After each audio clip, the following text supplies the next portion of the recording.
That is the sounds of the march. We estimate to be more than 2,000 people in Pittsburgh marching from the university to the convention center where the G20 is meeting. Jason Burmis is there at the head of the march. At the end of the march is Rob Dew, and Jason Douglas will be going to all of them. I'll be recapping all the big developments that have happened. They are using sound cannons even in neighborhoods on children and people on their front porches. They go into even small side streets and announce no one allowed on the streets, basically, of Pittsburgh. They invoke the state's Patriot Act that they have. It's very draconian. It has been confirmed they're using sound cannons. Even CNN admits that. But neocon sites are denying it exists because they're basically Pentagon run. That's a military tactic. They're still saying there's no New World Order. They're still saying there's no Bank of the World. They're still saying there's no global carbon tax in the media as they simultaneously announce it. That's a psychological warfare tactic to say we're not assaulting you while they're assaulting. Mindless neocons claim G20 abduction video is fake. It is clearly not fake. These are real military officers in a real police Crown Vic jumping out and grabbing a protester and dragging him away. I'm saying that it could be staged in that it's real military. We know that. But that they could be staging snatch and grabs as we know they did in Ottawa. The Royal Mounted Police have admitted last year that they staged a attack on their own police, then had to fake arrest the anarchist, put them into police cars. That's admitted Toronto Sun. But, of course, the neocon websites are not going to admit that. They're just going to keep saying nothing's happening. There's no sound cannons. None of this is going on. Stand down. This is not an assault. Classic Pentagon operation. They're also, of course, saying that the video of sound cannons and police in black uniforms in the Army, sound cannoning people, including children, is fake. It's all admitted, but they're going to make it about a debate of whether it's real or not, so we never psychologically have a debate on whether it's good to have the military sound cannoning children and saying no protest allowed. They may even say Pittsburgh doesn't exist. They may even say Pennsylvania doesn't exist. So you will then debate with them that Pennsylvania exists. There are over 8,000 news articles today on Google News if you put the term New World Order in. Over 8,000. Openly announcing it's a global government, global tax, that the U.S. is going down, that Obama's great for being the new president of the world, chairing the UN Security Council. The UN Security Council exists. Obama exists. All of this exists. But if they can just keep saying it doesn't exist while they say it exists and it's good, then when you say I don't like it, they then say it doesn't exist. Burmis, that is classical psychological warfare. Jason Burmis reporting from the head of the march in Pittsburgh, Pennsylvania.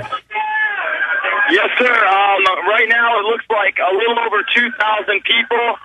They are condensed into one street. There seems to be much less of a police presence at this march, at least at the moment.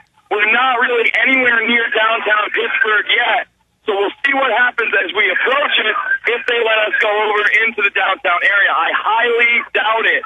The downtown area is where you see the heaviest concentration of military. Right now I'm taping, and this is more of an eclectic group. Yesterday I didn't see any of the Iraqi war veterans against the war. Here I'm seeing dozens. I'm seeing around 100, 150 free-to-prep protesters. It seems like, although there is an anarchist element here, they're somewhere towards the middle of the crowd, and we can only hope that they won't be able to provocateur the event today as they did yesterday. Well, what they're going to do is they're going to wait till you get to the place where the police are massed in front and to the sides. Then once you get into the trap, police will come from behind. Then the anarchists for the news media will then come out of the middle, go to the front. They'll probably stage it with the police on a hill so they can roll a garbage dumpster at them for dramatic effect like they did yesterday. They'll then open fire with rubber bullets, pepper spray, and sound cannons on the 2,000 so the media can replay yesterday and every other big event we've seen. Here's the key, Burmis. Jason Burmis reporting from Pittsburgh. We're going to play this video, which the neocons are saying is fake. They're saying it's not real military. It's clearly real military. They're clearly wearing the real badge. It's a plastic clear badge with a white badge for the police to recognize in the arm. It's clearly an unmarked Crown Vic. You can look, it's military. They're well conditioned. They're in good shape. They're big military police cops. You see the classic hired informant types giving hand signals. When you watch the video, they're giving hand signals to the police, and the guy is smiling and laughing, and the cops are just like the urban warfare drills they do. They then do the drills live action, but don't tell people they're drills. I'm almost sure watching this video as they throw him in, he's laughing. Then the guy with him gives a hand signal to police. They drive off into tear gas. This is a psyop to sell people on the idea that the military pulls up and grabs you into a car, and that's how they protect their people that have just engaged in some type of violence. We didn't see that on the video, but the video is very short. That may have happened earlier for the police to have a pretext to crack down on people. Jason Burmis. You know, that is a big possibility, Alex. Again, we're so far out. I mean, right now, I'm standing next to a bailout sign. They've got $12 trillion and counting. Of course, we know it's over $27 trillion at this point. This is a great turnout, Alex. I would really hate to see this be ruined. Of course, we saw the chaos yesterday, and, you know, I'm prepared for anything. Hopefully I'm going to get to be able to talk to some of these protesters when we get down to the downtown area. But I am seeing a lot of signs that are really busting through the left-right paradigm. A few people have a amalgamation of both Barack Obama and George Bush as one being. They get it. They understand this war is not over. This war is not ending. The economy is only getting worse. We are moving towards global governance. Of course, you have a lot of well-meaning idiots out here as well, but we can only hope to reach them, Alex. Well, we're playing video right now of last night at the university with police and military and riot gear with shotguns with rubber bullets that will kill you if they shoot you from 5-10 feet away. In many cases, there's been a lot of that. And they come up with a billy club and attack an innocent woman and tackle her for absolutely no reason. Well, you know, yesterday when I was able to catch the local news after everything had died down, and basically we had been warded into a corner where we couldn't go anywhere for about an hour. They wouldn't let us over a bridge, even on foot. I saw this one girl. She must have been, 100 pounds. I had interviewed her earlier in the day because she had a very provocative sign. She had a sign that said, "Smack an anarchist." And when I went and talked to her about it, she said, "Look, I'm all about free speech. I'm all about protesting. But when you get dressed up in black and you put a black mask on and you're here to destroy property, what is that going to accomplish?" And I was like, right on. You're dead right. We have our freedom of speech, but those people aren't helping.